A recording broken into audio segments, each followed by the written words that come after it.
Ranking indie games in 60 seconds or less. Hopefully. Shape of Dreams, a game published by NeoWiz. This game feels like it takes a shit ton of elements from games like Hades and League of Legends, meaning that it feels like if a roguelike was mixed with a MOBA. Take that how you will, but for me, this game gets a C tier. Then Nameless City, a pretty interesting walking simulator with a damn pretty art style. In this game, you'll be exploring tombs, collecting glyphs to unlock more areas to explore, and piecing together the secrets of this nameless city. Maybe like finding out who forgot to name the fucking place. This game gets a B tier.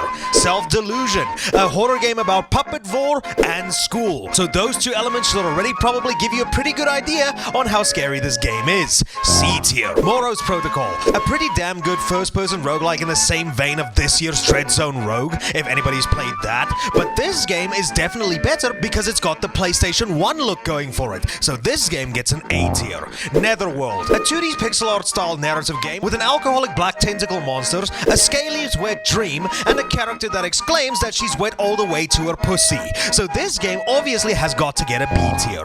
Gloomy Eyes, a game in the same vein as stuff like Little Nightmares, except way less fucked up. Gloomy Eyes is a game where you get to take control of two protagonists, needing to explore levels and complete puzzles in order to progress. And I really like this one. I love the art style, I love the story, I think the characters are pretty well fleshed out, and the world is interesting for the small amount of time that I've played. So yeah, this game definitely gets an A tier.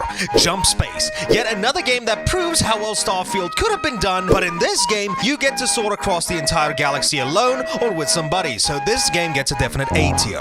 Aegis Force, if you're a fan of games like Octopath Traveler but would have liked to know how that game would have been had it been more of a tactical RPG, then I have no problem recommending this game to fans of those types of games. B tier. Hoomanz, a game where you take control of this little fuzzy creature until he gets spooky, and you need to scare off these fanboy and chum-chum looking fucks to progress through the stages. It's a pretty fun little stealth game that I'm sure you can just pop in and have yourself a good time with, so this game gets a B tier.